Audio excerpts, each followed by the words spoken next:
This is Made in America with Neil Asbury and Rich Rothman. Very big welcome to you today. I'm your host, Neil Asbury, together with co-host Dr. Rich Rothman. Rich, we got an incredible show today. We got some incredible guests. So much going on around us, but a big news story of inflation at a 40-year high. I mean, a lot of people drawing the analogy between Jimmy Carter and Joe Biden, but let me tell you, it is absolutely true. I mean, you're seeing these parallels. Fortunately, interest rates are still at very reasonable levels. As an entrepreneur, as someone who borrows monies, buys companies, buy a lot of technology and inventories and hires a lot of people, keeping the interest rates where they are is very, very important. But with this inflation, everything's on a table and everything is at risk. And if you connect the dots, you have to take a look at what's happening with energy and what our government is saying and what our government is doing or not doing in the case of energy. We have all the solutions right here, but they just can't get away from it, right? They're going to have to use this crisis to really push their green energy agenda, which would be absolutely devastating for our country. Well, what I find interesting, since I'm a conspiracist anyway, there are no accidents, there's no coincidences. I just don't buy into that at all. And when I see what has been happening, when I've seen what's been happening over the last 2 years, whether it's the pandemic, whether it's going to be the war in the Ukraine, and then I see who benefits from all of that. See, I just feel that there's a reason, there's a logic to it and a rationale. And when I've been listening to our first guest numerous times on TV, and I said, my God, Mark Morano is just terrific. And he connects the dots. And I think it's very, very important because there are winners and losers in this. And it's interesting to see who the winners are. And I'm delighted to have Mark Morano on the show. You do the intro. Well, thanks for that setup. You did my job for me. We're very pleased to have with us right now Mark Morano from the ClimateDepot.com. Mark, welcome to Made in America. Thank you so much. I'm happy to be here today. So it's absolutely amazing. Maybe it's not amazing. We should expect it. But, they're using this crisis, and this is a big crisis. I mean, what's happening with inflation, what's happening with supply chain, so much of it goes back to energy. And, we have such an abundance of energy. And all that was squandered. And so therefore, since they squandered our energy resources, they got to use that as part of their whole green energy agenda. And you've even had the Secretary of Energy, saying, hey, wow, this is the wonderful time now to switch to green energy. I mean, the technology's not there. It takes a generation, and this isn't going to happen. And so many people's lives are being impacted in a very negative way, some even being destroyed because of what's going on in our economy, and they can't get out of their own way of fixing this problem. And the solution is right there. Mark, what do you say? Well, what they've done here, and it's all pretty much since the COVID lockdowns, they're exploiting any kind of crisis to literally have to impose their agenda upon the public, who otherwise would reject it. In other words, if we're in a desperate situation, it's easier to impose their vision of a Green New Deal on us. And if it goes back to the COVID emergency declaration, which quite literally gave us many aspects of the Green New Deal overnight, stay-at-home orders, limits on your travel, a planned recession, essentially, to reduce our emissions and fight global warming. So much so that the climate activists were actually jealous at first of the COVID lockdown, with many of them saying, if we can do this for a virus, we can do it for climate. Then John Kerry came out and said, the parallels between COVID and climate are screaming at us. The solution to both is the same. Jane Fonda came out and said COVID was God's gift to the left because it empowered this whole vision. So what's happened is we did 2 years of essentially COVID restrictions with the climate community praised because it had incredible energy implications. It kept everyone reduced global emission output from countries because of a huge global recession.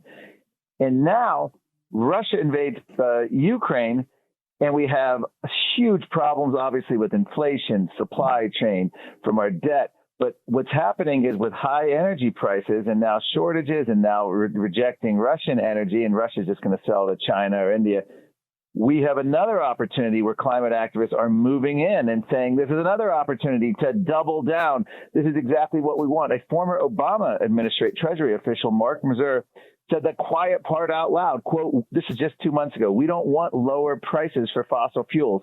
We prefer higher prices to achieve climate change goals, unquote. So they are exploiting all of these crises, and they're imposing their Green New Deal without a vote of Congress. In other words, there's no vote in Congress. There's no hearings. There's no committee. There's no town halls. Constituents aren't calling their congressmen. They are literally imposing this to the executive branch through every agency. So this is a huge win for the green movement, for the climate movement, both COVID and now the Russian invasion. Well, I think you're 100% correct. And they would not be able to get it through Congress. They're going to go ahead and do it this way. They're going to somehow weave themselves into the DNA of the chaos that's out there in the world. But, Mark, they need this. They needed this because for a lot of reasons. One, they needed this because they have to explain where the inflation's coming from, where the bad economy's coming from, and everything's going to be attributed to, it's Putin's war, Putin's prices, Putin's inflation, yes. Putin's border. I mean, Putin's becoming a noun marker like the word the. And, you could use that, by the way. And, but the point of the matter is they are exploiting it. This is not an accident. This is the best thing that happened to them because it gives a rationale for the insanity of the Biden administration that we're all going to be suffering with it. But on the other hand, it also shows, Mark, the arrogance that we see on a daily basis from people like Buttigieg and others who say, well, listen, here's your solution. You can take public transportation. Just park your car and take the bus. Everyone does. Greyhounds do. So, yeah, I think it's not an accident. I think you're 100% correct. Well, listen, you bring up Buttigieg. Let's listen to Secretary of Energy Granholm. She blames energy producers, but that's not it. Let's listen to her.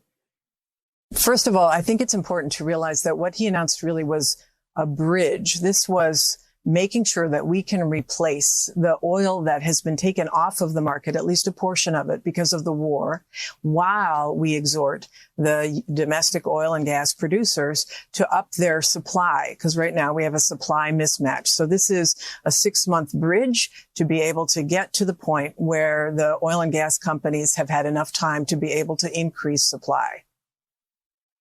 So there you go. I mean, it's like the energy producers' problems, but it's not. I mean, they have handcuffed them. They've made it so difficult.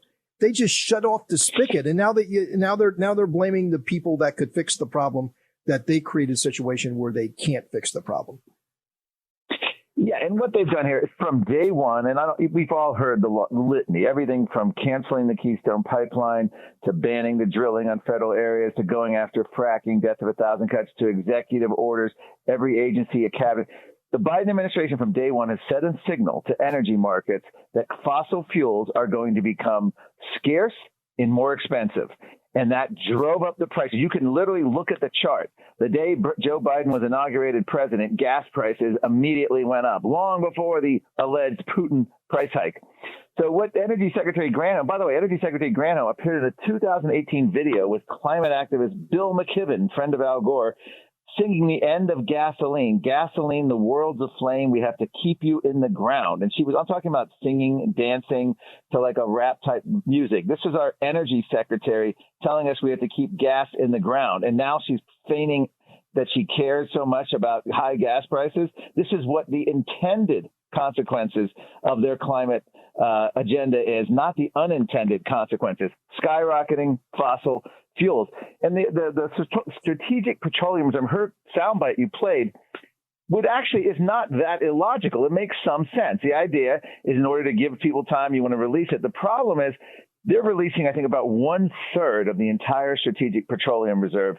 And they're still not taking their foot off the throat of America's domestic energy. In other words, what Europe has done, which is even further along in their Green New Deal insanity, and what the United States has done, we're outsourcing our energy production to Russia, to China, to Iran, to OPEC, to Venezuela. And those countries do not have the same high environmental standards. But this is what we do. We can feel virtuous because we say we no longer allow that kind of drilling here. We no longer allow rare earth mining. We no longer are doing that. We're going to try to lower our emissions, and all we're doing is increasing global emissions because Russia, China, OPEC, they're not following the same. They don't have the same technology and the same environmental regulations, so they're booming CO2 emissions. So all we do is when you outsource your energy, you're getting more global CO2 emissions that people this is what they pretend to care about. But their intent of their policies is the exact opposite. And of course, it's a huge national security threat because now Russian oil imports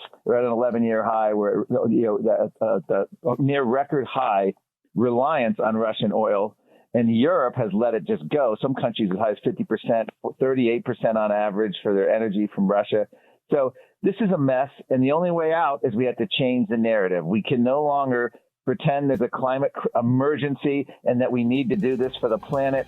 Emissions have continued going up every year since every UN summit, going back to the Rio Earth Summit in the early 90s. Mark, save that thought for a second. We just got to take a really quick break. We're going to be right back, folks. Okay. Still a lot more with Mark Morano. Stay with us.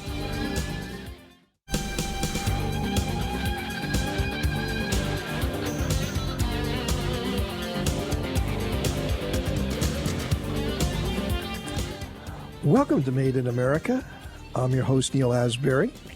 I have Dr. Rich Rothman with me. Surprise, surprise. Rich, great show today. We still got a lot ahead of us, a lot of really, really important topics to go through. But, right now I'd like to talk a little bit about the China lockdowns and what's happening in China, right? China has had this policy of zero coronavirus. And, they're kind of... It's an interesting policy. And I mean, of course, in China, it's probably about the only place in the world, except maybe North Korea, that you can pull this off. Whereas, like, if there's a single case of COVID, I mean, like, everything they seal you in. Down. I mean, they seal you in. Down. I mean, it's like really crazy. I mean, if you come from the United States and you go to China, you go directly to these government-run hotels for 3 weeks. And you're there, and it's not like you're on your own reconnaissance, or it's not they're going to rely on you to follow the whatever rules they put in place. It's like they bring you there. They put you on a bus. You're in this hotel.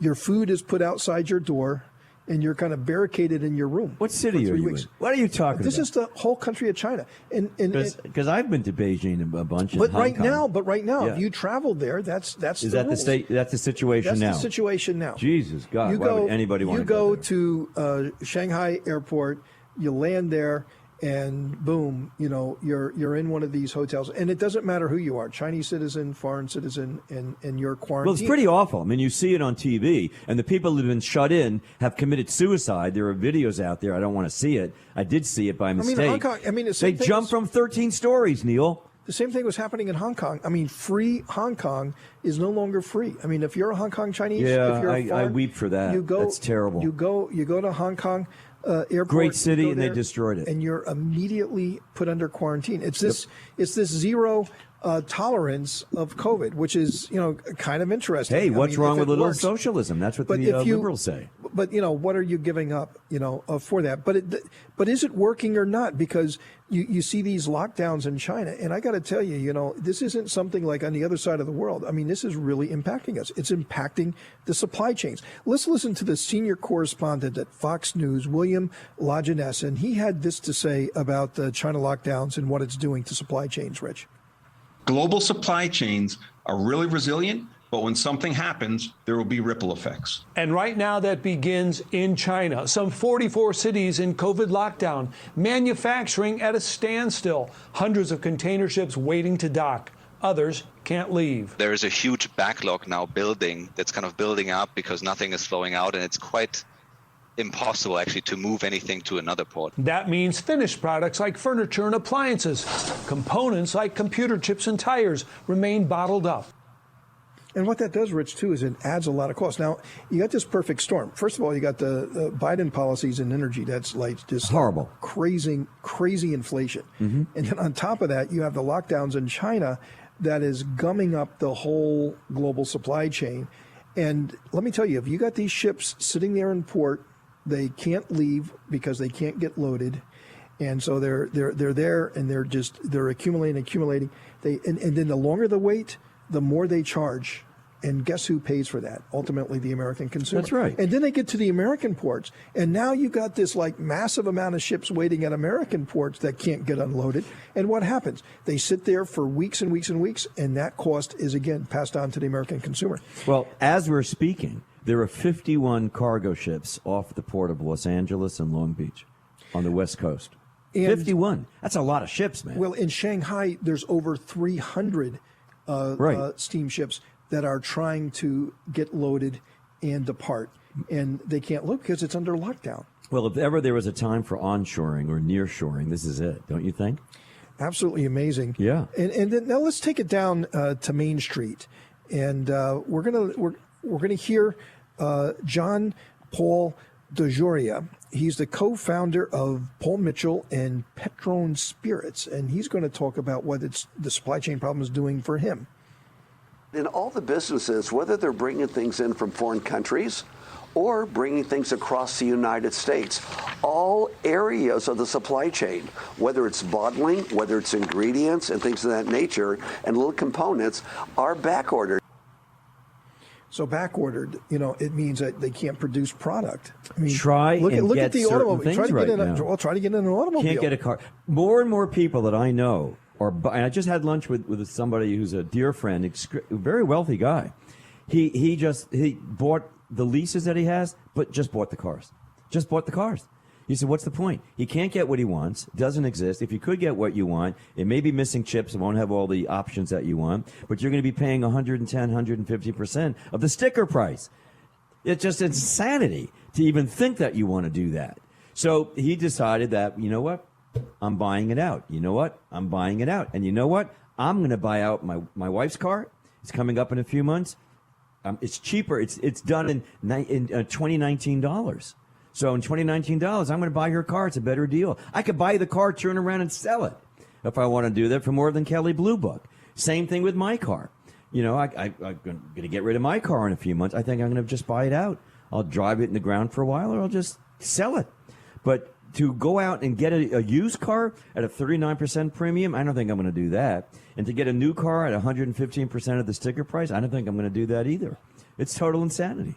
And that's what's going on. Yeah. Supply chain. Yeah. Adding to our inflation. Yeah. Very, very important. Hey, Rich, we got Larry Behrens, Communications Director for Power of the Future, coming up. And we're going to talk about President Biden's energy bait and switch. Don't want to miss it.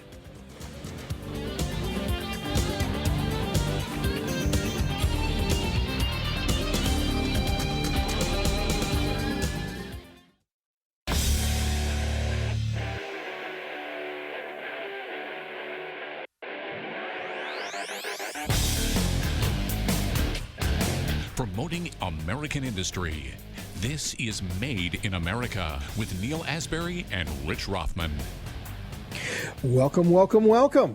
This is Neil Asbury together with co-host Dr. Rich Rothman. We're having a great day here, loving the show. We hope you're loving it as well. It's really great to be with you today, share all this great thought, great dialogue.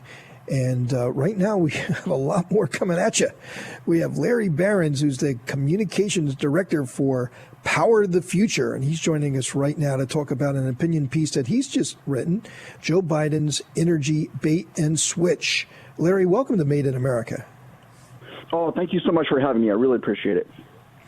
So, we just had a segment about the contradictions of the Biden administration, and just so many things are so confusing because, on one day he justifies one thing, and then the next day, if it's along its, the left-wing narrative and it fits, they'll just kind of change the complete narrative and justification and go in a different direction, like face masks.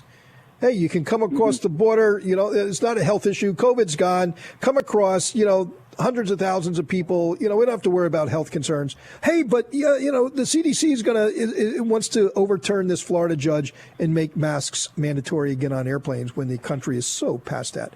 But, this whole bait and switch that you talk about, it's going on in energy policy as well, isn't it?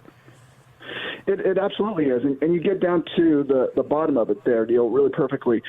Everyone knows what the solution is for this problem we're having and the energy crisis we are facing. It is to unleash American energy, and the president could do that. But Americans are wondering why not. He's responsible for the crisis we have, and why won't he just reverse his decision and get us back to energy independence?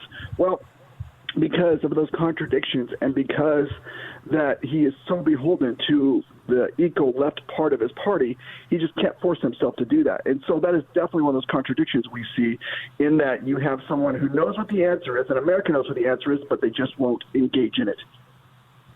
Well, the interesting thing that you're talking about is the lies that are out there, the misconceptions, the myths that are weaved by Biden. Well, first of all, Biden just actually tells the truth because he doesn't know what he's really saying. That's the whole point, because he has to get cleaned up all the time, and they have to, word process what he said. But interestingly, although the dialogue is out there by all the mainstream that it's Putin's inflation, Putin's energy, Putin's problem, Putin this, Putin that, at Putin, et cetera, et cetera. But what I found interesting last week, that a piece came out that was on NBC, Quinnipiac said in their survey, only 6% of those surveyed, and Quinnipiac is not exactly a right-leaning organization, and we sure as hell know that NBC is not, said only 6% of America believes the Putin story. No one's buying into that. That's absolutely right. And let's just be clear, the Putin price hike lie is just the latest lie that they've been undertaking, right? First, they blamed COVID. Then it was just transitory inflation. Then they blamed the oil companies. And so you find that they are, again, trying to throw anything at the wall that will stick, and trying to say, what will the American people believe? And what it comes down to is that the Biden administration, and I don't say this lightly, but I believe it to be true, they're going to throw all these excuses because they truly believe that the American people are stupid. They believe that the American people won't remember that they saw prices creeping up all through 2021 before Putin ever made a move, and before Putin was on TV every night. Before any of that happened, they're going to believe, you're going to forget about all that. We're going to just blame it all on Putin. And it is an insult to our intelligence, and that's why we're seeing the poll results that we are. In fact, I'm surprised that they're not higher, and that's why I call it a bait and switch. He comes out with these, I'll use the term very loosely, his solutions that are like, we're going to drain the strategic oil reserve, we're going to open up federal lands, and these solutions that are not permanent, that are only designed to be temporary, because he is only looking for a solution to a political problem. He is not looking to solve the problem that is hitting every American family at the gas pump. They know what the solution is, but they're so beholden to the left wing of their party. They are so scared. And your best friend, Dr. Rich, he came out. Rich does an incredible Bernie Sanders imitation. I don't know if he'll do it for you or not, but I think it Bernie's depends upon if there's any Jack Daniels in the studio. that kind of defines it for me. But Bernie says he's going to run again. Hey, boy, could this get any more wacky than it is right now? It's just amazing. Bernie Sanders, he's going to be like 105 years old when he would run next time, right? Rich is. Why not? That's the median age of the Democratic Party. And have you looked at these people when they're signing a bill or something? This looks like something out of Dr. Heidinger's experiment. When I was in college, I had to read that. And it's all these old people trying to take this fluid, to make them young again. But they're all stooped over, and I looked at them on TV and said, how could these people have voted for these guys? Because they're all, first of all, they have to leave Congress at a certain time around 4 o'clock, because that's when they serve Jell-O. So half of them go out. And I'm not kidding. This is really scary stuff. You know what, Neil? Why don't you set up the soundbite that we have? I think it fits into this. Yeah, let's get Larry's comment on this. Is Dr. Oz, Larry, and he's talking about Biden's policies amid inflation and some of the contradictions there. Let's listen to this. There's a lot of voters who are animated in part by what happened when they contrast Joe Biden's performance to President Trump's performance. If you interestingly look at and compare them in an energy state like Pennsylvania, people here are really angry, Stuart. They're saying, my goodness, we're not able to make money to make ends meet. More importantly, we can't harvest natural gas under our feet that we know would make this country energy independent, even dominant. We're watching inflation rates rage forward because we're not able to take off the energy component of that increase, and we can't help our allies overseas. All these are things that were not happening during the Trump administration that are occurring during the Biden administration. So Larry, I mean, the solution is right there. I mean, how many problems would you solve by just unleashing the state of Pennsylvania to do what they can do, and what that would do to decrease inflation? I mean, they know what they need to do. Why don't they do it? Well, because he has, again, absolutely, it's hard for us to imagine, but I'll try to paint the picture, because the solution, you're absolutely right, is right there, and why not just flip that switch and we're good to go?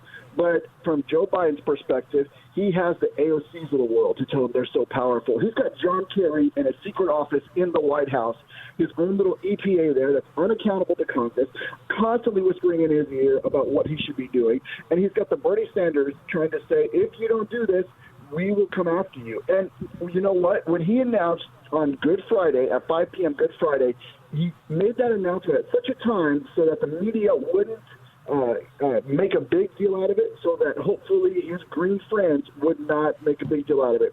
They saw it, and they still got mad. I mean, the president came out and slightly reversed his decision, to your point, of if we were to go back to the previous administration, he just barely made like an inch move towards that direction, and they've all lost their minds, right? They've all put out statements that it's the worst thing ever. We thought that it would be, you know, Joe Biden was our ally and our friend, and that was just a little taste, I think. But the fact he did it at 5 p.m. on Good Friday tells you he's scared, right? If you're wanting to make a decision that you're proud of, you want the most people possible to hear it. Joe Biden is scared. And let's be honest, this goes back to the whole Putin price hike as well. Vladimir Putin didn't shut down federal lands for oil and natural gas production, including those lands in Pennsylvania. Joe Biden did that. And so Joe Biden is the only one who can reverse those decisions. And again, he's just doing it in little incremental ways that he knows won't make a lasting difference, because he's going to pull it all back in December. Again, because it won't matter after an election to Joe Biden. Hey, Larry, we got to take a quick break. We're together with Larry Behrens, Communications Director for Power the Future, together with Dr. Rich Rothman. Still a lot more to talk about. Stay with us.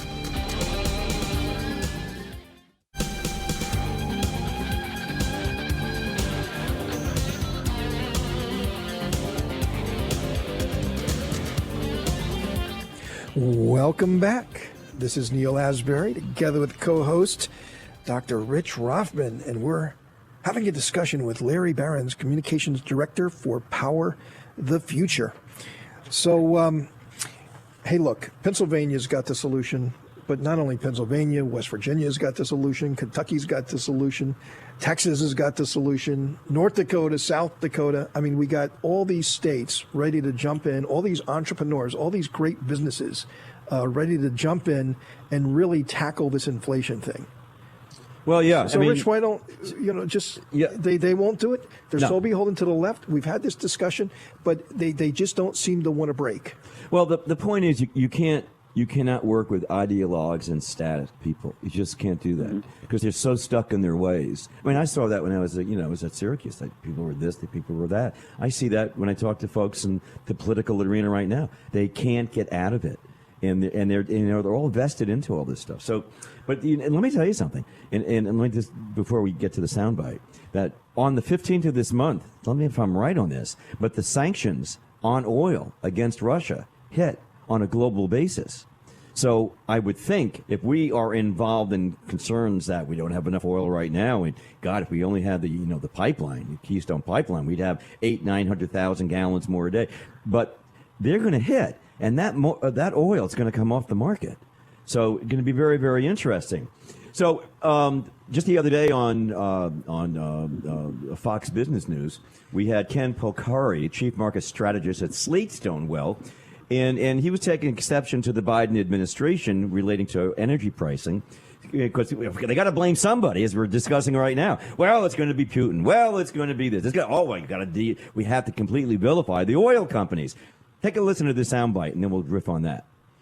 The oil industry, the energy industry, as we know, has come under fire because of Biden policies. I think certainly the Biden administration can help to ease some of that and help to bring more oil from the U.S. Remember, we were the largest producer. We were a net exporter of oil. We were the swing producer under the prior administration, and that suddenly has changed. And so, therefore, I'd put more of the blame on current administration policies than I would on the industry itself. So, Larry, I mean, it's not the industry. I mean, it's the industry is shackled, but they are, they're a convenient target, especially for the left. They are a convenient target. And let's just be honest. If the answer to why are gas prices so high is that the oil companies are greedy, then what was it when gas prices were reasonable just 3 years ago? Did the oil companies just now decide to be greedy? Did they just now decide that we're going to take these actions? No. And let's be honest, they like to trot in the heads of the biggest oil companies and say, it's you, it's you. You know what? Anyone who has worked in oil or natural gas field knows that there is a ton of small businesses there. They make up the vast majority of it. And, yeah, the rig may belong to an Exxon or a Chevron, but it is, Neil's pumping service that is doing the work there. It is Rich's restaurant right across the street that is buying or that is giving lunch to the workers there. It is a ton of small businesses that make this work, contractors, subcontractors. And right now it all comes down to the fact that there is a trust deficit with this administration. Even if President Biden came out tomorrow and said, I was wrong, I was completely wrong, I am going to reverse it all, super duper trust me. I think it's hard if you are a small business owner and you have precious dollars to invest. It's hard to trust the president that is the case because we saw what he did at Keystone. Keystone was years in the making, and he just pulled the rug out from under it in no time flat. And he would do the same to any developer in the United States if the political winds changed one iota. Again, well, Rich, go ahead, sorry. Yeah, I want to ask Richard and you both, is that on this immigration thing that's happening at the border, we don't have a lot of time, but Rich, this thing, immigration, Democrats are breaking with the president. They see this border being overrun is really not A number good. of them are. A number of them are. I don't know if it will make a difference or not, but at least a number of Democrats are. Why are not the Democrats breaking with the president on energy and inflation? I don't see it. I mean, absent Joe Manchin, I mean, there's a lot of Democrats in energy states, and they're keeping their mouth shut. And then we're going to go back to our guest. He can get the final 30 seconds. But from my point of view, there must be such pressure on the Democratic Party coming from those who are really running the Democratic Party and those who are funding the Democratic Party that they, except for, I can only think of Manchin and Sinema, who actually stood up to them, the pressure on those two people must have been intense. But it is what it is. They're not going to do that. Otherwise, they have to admit that everything they've done has been a mistake. And they're going to have to tap dance at the best they can. Take the last 30 seconds. Larry actually got 10 seconds. You got 10 seconds. Oh, okay. Well, I would say some Democrats have stood up, but only symbolically. The fact of the matter is it's going to take the American people to stand up. And if you're not 100%. happy with the way things are going, you need to make your voice heard. Make it count. Make it count. 100%. Hey, Larry, thanks for being with us. Larry Behrens, Communications Director for Power the Future. You've been a great guest, Larry. We really appreciate your time. Thank you guys so much. Great to talk with you. Coming up, Dr. Rothman and I are going to have some final thoughts for the day.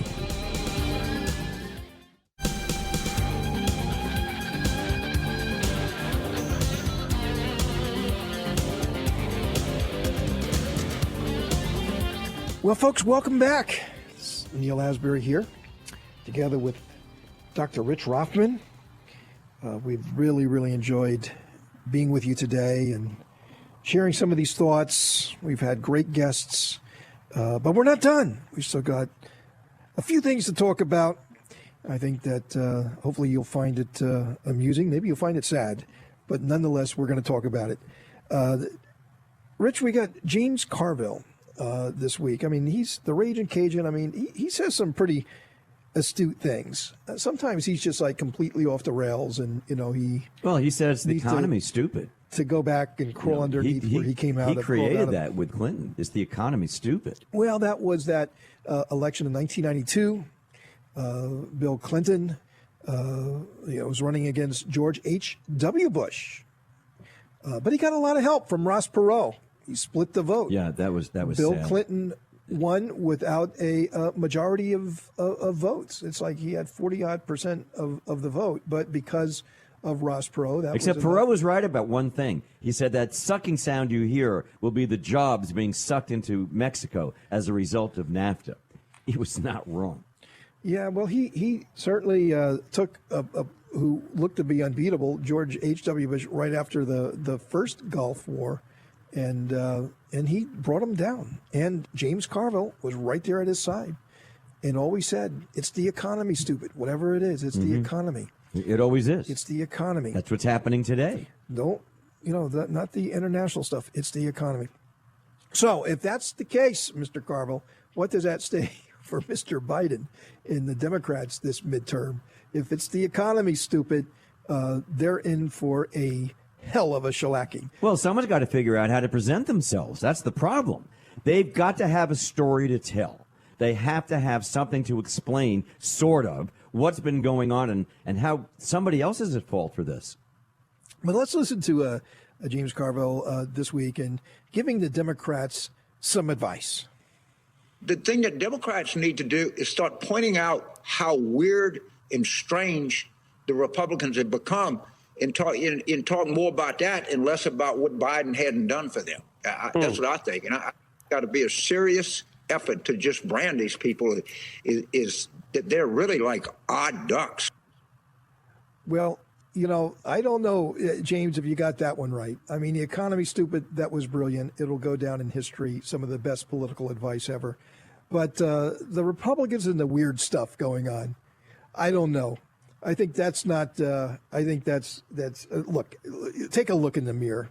And you got Brian Kilmeade at Fox this week, Rich, and this is what he had to say about some of the weird stuff going on. How embarrassing is that? And for him to listen, for him to not to, hey, let me at least finish the sentence and say, okay, this is a fun day. I'll catch up to you guys later. But instead turns around like a robot and just pushes away. I mean, who's in control here? Well, and you got an Easter bunny. An Easter bunny. Taking the president and leading him away from answering a question. Look, that's weird. Who would think an Easter bunny's going to threaten you anyway? I mean, good Lord, Gene Autry sang about that, and here comes Peter, Cottontail. Evidently, Peter Cottontail is a terrorist. Well, I mean, the weird stuff is not only the Easter bunny, but in the last week, I mean, turning, doing a speech and turning away and extending his hand to shake the hands with somebody who wasn't even on the stage. Well, PolitiFact came out this week and said that's not true. He wasn't putting his hand out to shake the hand of God knows who, because there was nobody there. He said that's just a myth.